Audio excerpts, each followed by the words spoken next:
Assalamualaikum, saya Zahra Nabila Sukmana, 10419-088. Di sini saya akan mempresentasikan hasil penulisan saya yang berjudul Status KKB Papua menurut Hukum Internasional serta Penegakan Hukumnya dalam studi kasus kelompok kriminal bersenjata di Papua Barat, di bawah bimbingan Dr. Hajah Irawati SHMH. Yang pertama di sini ada latar belakang. Manusia merupakan makhluk sosial yang memiliki berbagai jenis hak. Salah satu hak yang akan ditekankan dalam penulisan skripsi ini adalah hak untuk hidup. Manusia sendiri ingin hidup dalam situasi masyarakat yang aman, damai, serta tentram. Namun keinginan manusia tersebut tidaklah mudah untuk diwujudkan karena maraknya kekacauan ataupun konflik di beberapa negara. Pertama, contohnya ada di Kolombia, yaitu Fuerzas Armadas Revolucionaris de Colombia. Lalu di Kongo ada gerakan M23, serta di Sri Lanka ada Macan Tamil. Selain di negara-negara tersebut, ada pula konflik di Indonesia seperti gerakan Aceh Merdeka di Aceh, Republik Maluku Selatan di Maluku, serta konflik bersenjata di Papua Barat. KKB Papua ini muncul karena rakyat Papua yang tidak dilibatkan dalam perjanjian New York yang dianggap cacat hukum oleh masyarakat Papua. Selain itu, rasa diskriminasi serta marginalisasi oleh masyarakat Indonesia serta kegagalan pembangunan di Papua menjadi beberapa pemicu munculnya gerakan ini. Lalu selanjutnya ada tujuan penelitian. Untuk mengetahui status hukum KKB Papua menurut ketentuan hukum internasional serta mengetahui penegakan hukum terhadap KKB Papua jika dihubungkan dengan HAM. Selanjutnya di sini ada metode penelitian. Yang pertama ada metode pendekatan, yaitu yuridis normatif, jenis penelitian kualitatif, spesifikasi penelitian deskriptif, analisis, teknik pengumpulan data studi kepustakaan, metode analisis data, analisis normatif kualitatif. Selanjutnya di sini ada hasil dan pembahasan. Status hukum.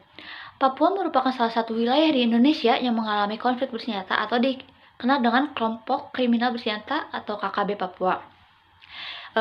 KKB Papua ini sudah menempati beberapa wilayah di Indonesia atau wilayah yang rawan seperti ada di Sorong, Paniai, Fakfak, Yapen, Waropen, Merauke, Jayawijaya, Jayapura, Pegunungan Bintang, Yahukimo, Nduga, Intan Jaya, dan Puncak Ilaga. Kelompok ini awalnya hanya ingin memisahkan diri dari Indonesia, namun kini berubah menjadi gerakan separatis yang semakin terorganisir hingga menarik perhatian nasional maupun internasional. Salah satu bentuk propaganda yang dilakukan Papua untuk menarik perhatian internasional adalah dengan melakukan wawancara di media massa Australia, yaitu acara ABC TV. Mereka menyatakan bahwa rakyat Papua ingin melepaskan diri dari Indonesia.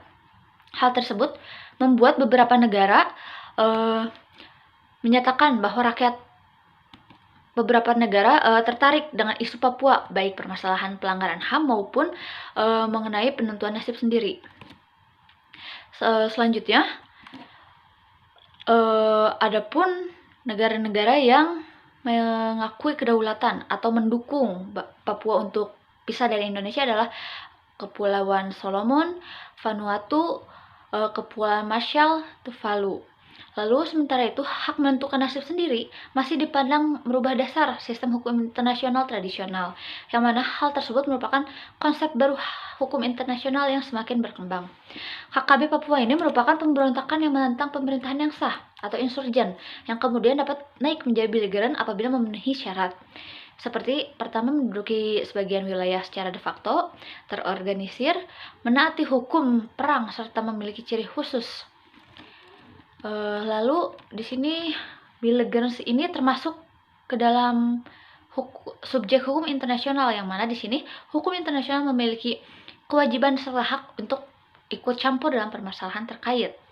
Di Indonesia sendiri pada tahun 2021, pemerintah menetapkan bahwa KKB Papua termasuk ke dalam kelompok teroris karena dianggap telah memenuhi unsur yang tertera dalam pasal 1 Undang-Undang Nomor 2 Ayat 2 Undang-Undang Nomor 5 Tahun 2018 tentang perubahan atas Undang-Undang Nomor 15 Tahun 2003 tentang penerapan peraturan pemerintah pengganti Undang-Undang Nomor 1 Tahun 2022 tentang pemberantasan tindak pidana terorisme.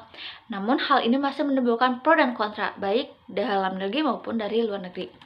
Selanjutnya di sini ada penegakan hukum. Di Indonesia sendiri memiliki kedaulatan intern yang mana dapat mengatur segala sesuatu yang terjadi dalam wilayah yuridiksinya. Dalam mengatasi konflik bersenjata di Papua, negara dapat melakukan upaya pendekatan secara intensif dan komprehensif seperti dengan cara pendekatan pembangunan, peningkatan keamanan serta ketertiban, dan juga pendekatan diplomasi internasional. Indonesia sebagai negara hukum haruslah tunduk pada hukum yang berlaku, yaitu Undang-Undang Dasar 1945 serta peraturan perundang-undangan lainnya. Dalam konflik di Papua, pemerintah harusnya mengambil langkah tegas agar konflik tidak berkepanjangan.